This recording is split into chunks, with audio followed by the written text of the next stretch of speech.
अशी की विरोधी पक्ष म्हणजे जयंत पाटील, हे जयंत पाटील त्यांच्याबद्दल कौतुक करावं तुम्ही थोडं, पण जयंतरावांनी किमान सांगायला पाहिजे की यांनी अशा प्रकारचे दोन निर्णय दिले आम्हाला अजिबात मान्य नाही आहेत.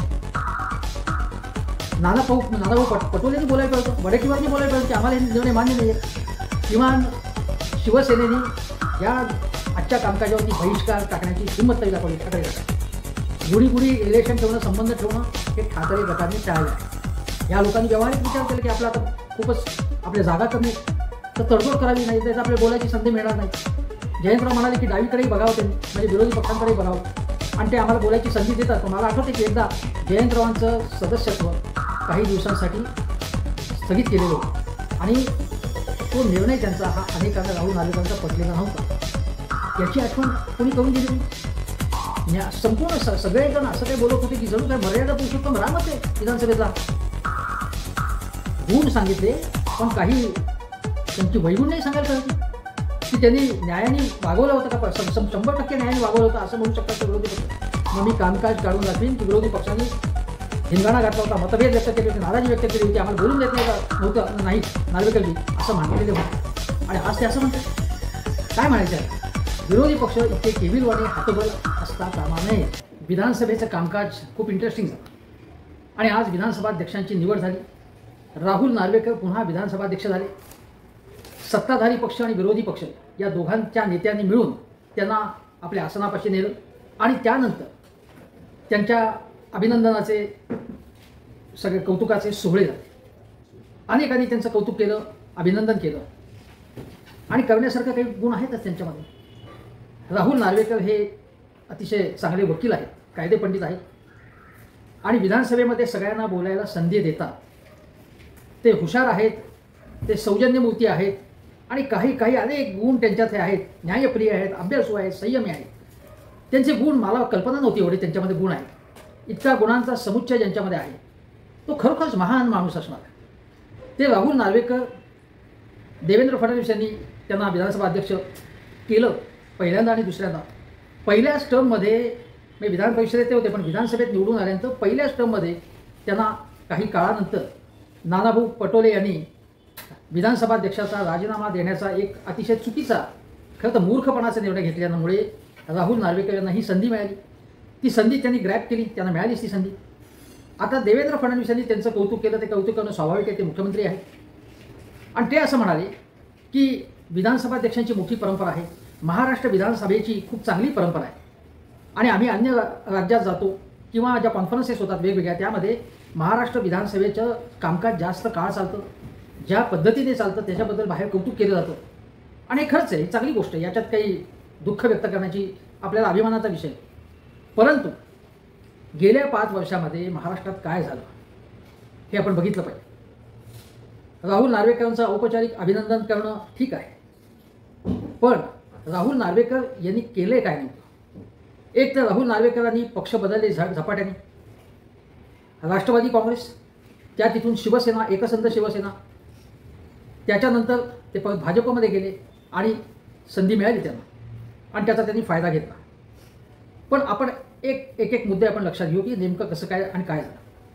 फडणवीसांनी त्यांचं कौतुक केलं हे ठीक आहे आणि त्यांनी सांगितलं की मोठी परंपरा आहे. बाळासाहेब भारद्यांच्या नंतर मुंबई प्रांतामध्ये जे मुंबई प्रांत होता, जेव्हा संयुक्त महाराष्ट्र झाला नव्हता, त्याच्या अगोदरचे जे विधानसभाध्यक्ष होते त्यापैकी काही जण 2दा झालेले होते. पण त्यानंतर महाराष्ट्राच्या स्थापनेनंतर एकमेव व्यक्ती म्हणजे बाळासाहेब भारदे हे 2 वेळा विधानसभाध्यक्ष झाले आणि तशाच प्रकारचा पराक्रम, एक प्रकार किंवा विक्रम हा राहुल नार्वेकर यांच्या नावे आता नोंदवला जाणार आहे. बाळासाहेब भारदे आणि त्यांची तुलना होऊ शकत नाही, कारण बाळासाहेब भारदे हे वेगळं व्यक्तिमत्व होतं, आध्यात्मिक व्यक्तिमत्व होतं. ज्ञानेश्वरी असेल, तुकारामांचे अभंग असेल, एकूण अध्यात्म असेल, जीवनाचं अध्यात्म, ते ज्या पद्धतीने सांगत आणि ज्या पद्धतीने त्यांचं नैतिक आचरण होतं, जे स्वातंत्र्य चळवळीत होते, त्यांची आणि राहुल नार्वेकरांची कोणीही तुलना करणार नाही किंवा करू नये. बाळासाहेब भारदे यांनी नैतिकतेची तडजोड कधी नैतिकतेची केली नव्हती. वाटेल तसे पक्ष बदललेले नव्हते आणि सत्याची प्रतारणा केलेली नव्हती. बाळासाहेब भारदे यांच्याबद्दल तमाम महाराष्ट्राला अत्यंत आदर, स्वातंत्र्यपूर्वकालीन पिढीला नाही, स्वातंत्र्योत्तर काळात ज्यांचा जन्म झाला तर आमच्यासारख्या लोकांचा सुद्धा ते अत्यंत ज्यांच्याबद्दल आदर वाटावा असं व्यक्तिमत्व, तेव्हा यांची तुलना करण्यात अर्थ नाही. देवेंद्र फडणवीसांनी तुलना केली असं मी म्हणत नाही, पण त्यांनी उल्लेख केल्यानंतर मला हे सांगणं भाग. फडणवीसांनी आज उत्कृष्ट भाषण केलं. फडणवीसांनी सांगितलं, त्यांच्या भाषणातले काही मुद्दे मला मुद्दामून सांगावेसे वाटतात ते असे की फडणवीसांनी सांगितलं की आता म्हणजे मी पुन्हा येईन असं फडणवीस स्वतः म्हणाले, पण ते म्हणाले की नार्वेकर मी पुन्हा येईन असं म्हणाले नव्हते, पण परत ते आले. अतिशय चांगल्या प्रकारची अशी त्यांनी सुरुवात केली. पण फडणवीस असं म्हणाले की विधानसभेमध्ये गेल्या 5 वर्षामध्ये राजकीय संवाद कमी झाला आहे. विरोधी पक्षांचं आणि सत्ताधारी पक्षांचा संवाद कमी झाला आहे, तो संवाद वाढवायचा मी प्रयत्न करीन. आणि ते असेही म्हणाले होते की विरोधी पक्ष तरी कमी संख्येने कमी असला तरी त्यांचं ते मत काय आहे त्याचा मी आदर करीन, त्यांना त्यांच्या मतांची दखल घेऊ आम्ही, अशा प्रकारे संवेदनशील पद्धतीने माझा कारभार चालेल असं फडणवीसांनी सांगितलं. फडणवीस जसं बोलतात तसं त्यांनी केलं तर त्याचं स्वागत केलं पाहिजे. बघा 2014 ते 19 या काळातले फडणवीस वेगळे होते आणि 2019 ते 24 या काळात द्वेषबुद्धीने सूडबुद्धीने पछाडलेले फडणवीस बघायला मिळाले. आता हा भूतकाळ आपण मागे टाकला असेल, टाकूया आपण, आणि फडणवीस ते तो टाकू पाहत असतील. विरोधी पक्ष म्हणजे दुश्मन नाही असं ते म्हणत असतील तर ते स्वागतार्ह गोष्ट आहे. राहुल नार्वेकरांचं त्यांनी अशा प्रकारे सगळं कौतुक केलं, चांगली गोष्ट आहे. पण त्याच्यानंतर शिंदे साहेब उपमुख्यमंत्री ते भाषणाला उभे राहिले आणि त्यांच्या भाषणामध्ये त्यांनी स्वतःचंच कौतुक करायला सुरुवात केली. ऑकेजन काय होतं की विधानसभाध्यक्ष त्यांच्याबद्दल बोलायचं होतं, कारण ते विधानसभाध्यक्ष झाले आज आणि त्यांच्याकडनं असलेल्या अपेक्षा, त्यांचा एकूण परफॉर्मन्स याच्याबद्दल बोलायला पाहिजे होतं. पण शिंदे साहेब म्हणाले की आम्ही गेल्या 2.5 वर्षात काय काय कामं केली, मग लाडक्या बहिणींनी मग कसं कौतुक केलं आमचं, मी कशा वेगवेगळ्या योजना आणल्या, हे सांगायचं इथे स्वतः खुद्द फडणवीसांनी या गोष्टी काही सांगितल्या नाही की आम्ही काय केलं, मग आम्हाला कशी मतं मिळाली, हे काही सांगितलं नाही. ते ऑकेजनच होतं. म्हणजे या प्रकारचं जे आपण बोलण्यामध्ये तारतम्य असायला पाहिजे, काय कशाबद्दल बोलते ते तारतम्य शिंद्यांच्या ह्याच्यात नाही. आणि शिंद्यांच्यामध्ये जो एक ज्याला म्हणतो की एक किलमिश असतं सतत, ते काय म्हणाले की समोरच्या बाकांवरती आज जे नेहमी लोकशाहीचा गळा घोटला हे म्हणणारे लोक कुठे राहत, म्हणजे शिवसेनेने बहिष्कार टाकला होता. त्यांचं काही कारण होतं, त्यांनी कामकाजावरती बहिष्कार टाकला होता, मग त्यांची टिंगल करणं. त्याच्यानंतर नानाभाऊ पटोले हे केवळ 208 मतांनी निवडून आले याचा एक तुच्छतेने किंवा त्याला एक खोडी काढल्यासारखा उल्लेख करणं, या गोष्टी एकनाथ शिंदे यांनी टाळायला पाहिजे. त्याची काही गरज नव्हती. तुम्हाला विजय मिळाला आहे, तुम्ही विरोधी पक्षांना नामोहरम केले, संपवले पूर्णपणे जवळजवळ, हे सगळ्या जगाला माहिती आता. पण आपला विजय झाला तरी विजयानंतर विवेक असायला पाहिजे, उन्माद असता कामा नये. एकनाथ शिंदे यांनी यापुढे किमान उन्मत्तपणा किंवा उन्माद करू नये अशी अपेक्षा आहे. आता त्याच्यापुढे ते म्हणाले, राहुल नार्वेकरांचं त्यांनी कौतुक केलं. ते म्हणाले की कर नाही त्याला नाही डर, उसका नाम राहुल नार्वेकर, कर नाही त्याला नाही डर. म्हणजे काय, त्यांना काय अभिप्रेत काय याच्यामध्ये? राहुल नार्वेकरांबद्दल केवळ मला वाटतं रामदास आठवलेसुद्धा यापेक्षा चांगल्या कविता करतात का शिंदेना रामदास आठवल्यांवरती त्या पलीकडच्या भयानक कविता करून मात करायची, मला माहिती नाही. पण ते असं म्हणाले, पुढे ते असं म्हणाले शिंदे साहेब की ज्यावेळी हा आमचा अपात्रतेचा निर्णय जो होता, पात्रता, त्यावेळी आम्ही टेन्शनमध्ये होतो की काय होणार. आणि मग लगेच ते म्हणाले टेन्शन होतं पण आम्ही मेरिटवर जिंकणारच होतो. आता मेरिटवर तुम्ही जिंकणार होता तर मग टेन्शन कशाचं आलं होतं तुम्हाला? म्हणजे लगेच त्यांनी आपल्यालाच कॉन्ट्राडिक्ट केलं. मेरिट कशाचं होतं तुमचं? हे स्पष्ट आहे की तुम्ही उद्धव ठाकरेंचा विश्वासघात केला, अंधारात वाटाघाटी केला. आता ते परत उघडण्याचं कारण आहे ते झालं. तुम्ही त्या दगाबाजीचंच राजकारण केलं आणि तुम्ही काय म्हणालात की आम्ही सत्तेचा त्याग केलेला आहे. मग समोर जर सत्ता दिसत नसती तर त्याग केला असता का तुम्ही? आणि तुमच्याबरोबर तुम्ही एकटे गेला असता, समजा बाकीचे 39 आलेच नसते तुमच्याबरोबर. ते काय स्वातंत्र्य चळवळीमध्ये सहभागी झालेत का काय? ते एकापेक्षा एक नग तुमच्याबरोबरचे. त्यामुळे त्याच्यात काही अडचण नाही. पुढे ते असं म्हणाले एकनाथ शिंदे की राहुल नार्वेकर हे सगळ्या पक्षांना हवेसे वाटतात, खरोखरच हवेसे वाटतात. आधी राष्ट्रवादी काँग्रेस, मग शिवसेना, मग भाजप. मेरिट असल्याशिवाय असं शक्यच नाही. राहुल नार्वेकरमध्ये खरोखरच गुणवत्ता आहे म्हणून हवेसे वाटतात. आता अजून काही पक्ष राहिलेले आहेत, त्यांना हवेसे वाटले तर राहुल नार्वेकर पुढे काय करते ते बघू. मग एकनाथ शिंदे म्हणाले की काँग्रेसने बाबासाहेब आंबेडकरांचा पराभव केला 2दा निवडणुकीमध्ये. आता त्याचा आणि या आजच्या प्रसंगाचा काही संबंध होता का? पण काय की संविधान काँग्रेसवाले करतात, मग बाबासाहेबांचा त्यांनी का पराभव केला वगैरे. साधी गोष्ट अशी आहे, म्हणजे माझी भूमिका अशी आहे की बाबासाहेब आंबेडकर हे काँग्रेस पक्षात नव्हते. निवडणुकांमध्ये जर बाबासाहेबांच्या विरोधात उमेदवार उभा केला तर त्याच्यात चूक काय? प्रति 2 पक्ष आहेत, त्यांच्या विरोधात बाबासाहेब आंबेडकर असतील, समजा महात्मा गांधी असतील. महात्मा गांधी समजा असं झालं की जनसंघाचे मध्ये होते आणि काँग्रेसचा उमेदवार त्यांच्या विरुद्ध असेल तर का नाही उभा करायचा? म्हणजे हा युक्तिवाद असू शकत नाही. मग त्या बाबासाहेबांच्या विरोधात उमेदवार उभा केला म्हणून काँग्रेसला संविधानाचं काही पडले नाही, हा युक्तिवादच भंपकपणाचा आहे. काँग्रेसला संविधानाचा काही पडलं नव्हतं हे आणीबाणीत दिसून आलं त्यावेळी. पण त्यानंतर काँग्रेसनी सुधारणा केली असेल तर तुम्हाला युक्तिवाद करायचा तर युक्तिवाद करा ना. संविधानाचं तुम्हाला काही पडले नाही याचं एक साधं उदाहरण म्हणजे चंदीगडमध्ये तुम्हाला म्हणजे महायुती चंदीगड महानगरपालिकेच्या निवडणुका पूर्णपणे बोगस पद्धतीने निवडणूक अधिकारी सरकारी कर्मचाऱ्याला हाताशी धरून भ्रष्टाचारी मार्गाने तुम्ही पार पाडून आपला महापौर नेमला. न्यायालयाने सणसणीत मुस्कटात मारली भारतीय जनता पक्षाच्या, त्याला हुसकावून लावते तिथून आणि पुन्हा आम आदमी पक्षाच्या माणसाला महापौरपदी बसवलं. संविधानाचा अपमान भाजपने केल्याचं हे ठळक उदाहरण. अजून एक उदाहरण सांगतो, शिंदेच्या लक्षात नसेल. सुरतमध्ये लोकसभा निवडणुकींच्या वेळी काय झालं, काँग्रेसचा उमेदवार होता आणि ज्याला सह्या लागतात अनुमोदक म्हणून 4-5 लोकांच्या ज्या सह्या होत्या त्या आयत्या वेळी ते म्हणाले की या आमच्या सह्या नाही आहेत किंवा त्यांनी दुसरंच काहीतरी कारण सांगितलं आणि त्याचा अर्जच बाद झाला.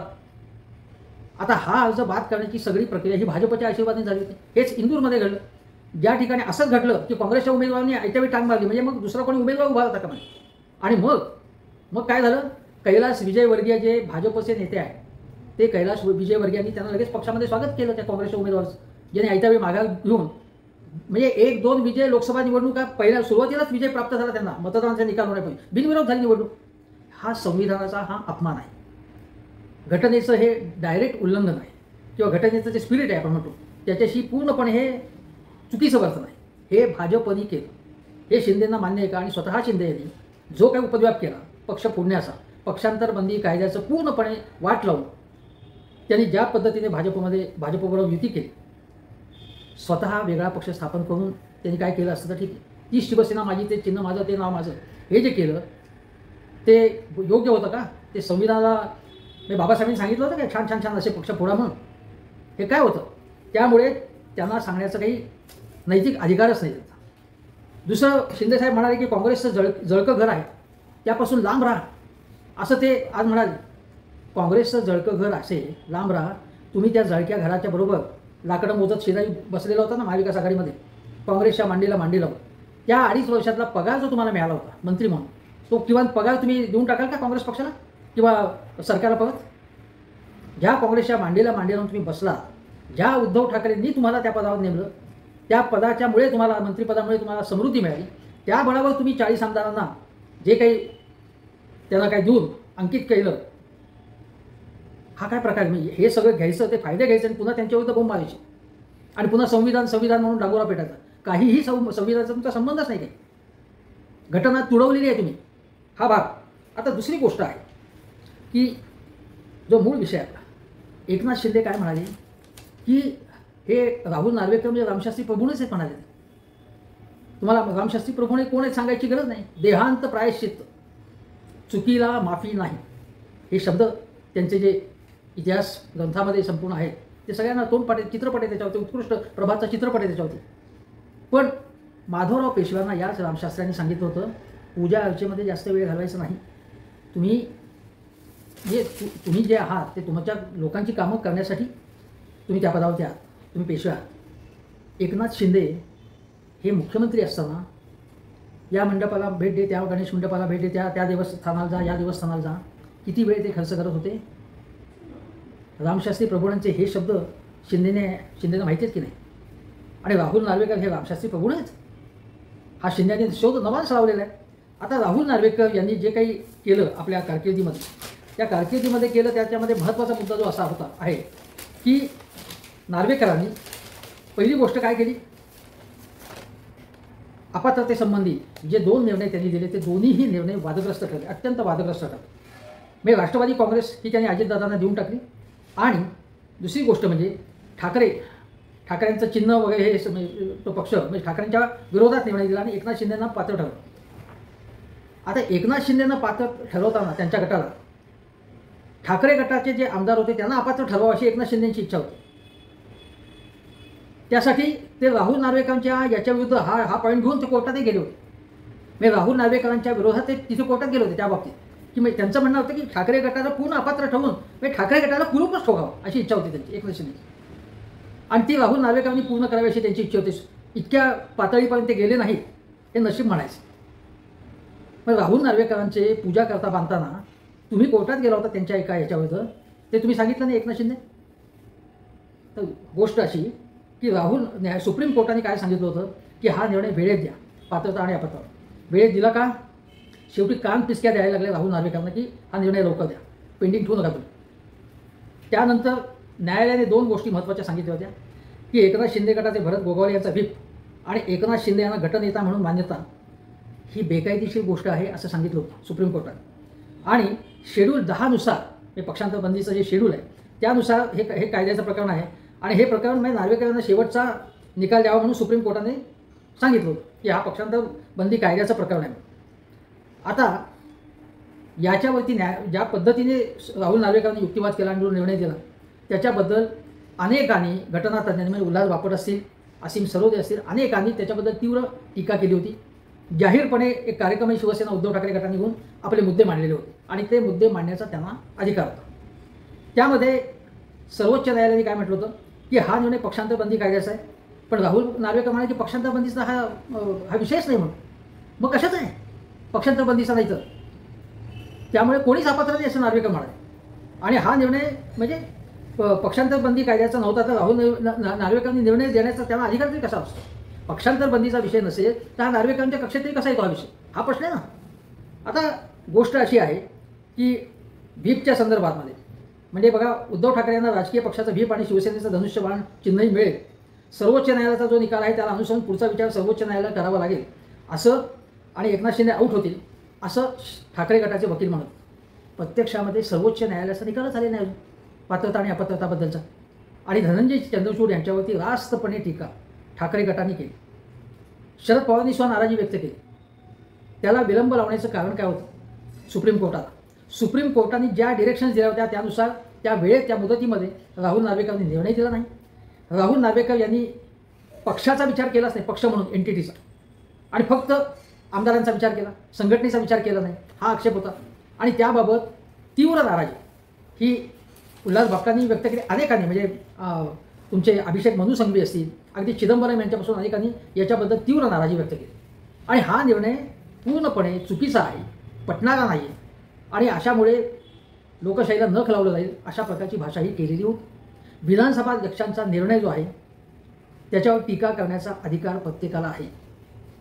आता गोष्ट अशी की पात्र अपात्रतेचा निर्णय हा आता अकॅडमिक आहे, निवडणुका झालेल्या आहेत त्यामुळे अपात्रता वगैरेचा काही संबंधच नाही येतो. पण अकॅडमिक असला तरी सुप्रीम कोर्टात निदान त्याचा निकाल लागावा की ठाकरे गटावर किंवा शरद पवारांवरती न्याय झाला आहे का अन्याय झाला त्यांच्यावरती याचा निर्णय तरी त्यांनी द्यावा.